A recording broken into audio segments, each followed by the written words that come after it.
Hi hello అందరికీ నమస్కారం అండి. ఇంకా ఈరోజు ఈ వీడియోలో ఖమ్మం, ఆదోని అలాగే వరంగల్ మార్కెట్లోని పత్తి ధరలు ఏ విధంగా ఉన్నాయో చూద్దామండి. అలాగే మిర్చి ధరలు ఏ విధంగా ఉన్నాయో చూద్దామండి. అంతకంటే ముందు మన ఛానల్ కొత్తగా చూసేవాళ్ళైతే ఖచ్చితంగా లైక్ చేయండి, అలాగే సబ్స్క్రైబ్ చేయండి. కొత్తగా చూసేవాళ్ళైతే ఇంకా ఖమ్మం మార్కెట్లోని ధరలు చూసుకున్నట్టయితే ముందుగా ఏసీ మిర్చి ధర చూసుకున్నట్టయితే 15,500 రూపాయలు అయితే పోయిందండి ఈరోజు. 15,500 రూపాయలు.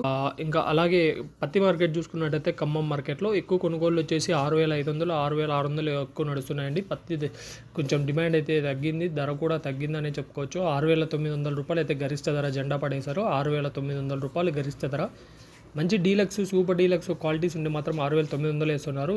కొంచెం మీడియాలు ఉంటే మాత్రం 6,500 వేస్తున్నారు. ఇంకా లో క్వాలిటీ పత్తి ఇక అన్ని మిక్స్డ్ ఉంటే మాత్రం 6,000, 4,500 నుంచి 5,000, 5,500 ఈ మధ్యనే వేస్తున్నారు. మంచి డీలక్స్ ఉంటే మాత్రం 6,700, 6,900 వరకు వేస్తున్నారు. ఇంకా అలాగే వరంగల్ మార్కెట్ విషయానికి వస్తే నిన్నటి ధరే అండి. ఈరోజు వరంగల్ మార్కెట్లో పత్తి ధర జెండా పాటైంది 6,870 రూపాయలు. 6,870 రూపాయలు అయితే వరంగల్ మార్కెట్లో ఉంది. ఇంకా అదోని మార్కెట్లో కూడా ధరలు అదేవిధంగా కొంచెం తగ్గుముఖమని చెప్పొచ్చు. ఇంకా అదోని మార్కెట్లో ధరలు చూసుకున్నట్టయితే కనిష్ట ధర 3,960 రూపాయలు, మధ్య ధర 7,089 రూపాయలు, ఇంకా గరిష్ట ధర 7,291 రూపాయి. అదోని మార్కెట్లో కింటాకి 7,291 రూపాయి అయితే గరిష్ట ధర అయిందండి. ఇవ్వండి ఈరోజు మార్కెట్లో ఉన్నారు. ఇలాంటి అప్డేట్స్ కోసం మన ఛానల్ సబ్స్క్రైబ్ చేసుకొని సపోర్ట్ చేయండి. Thank you.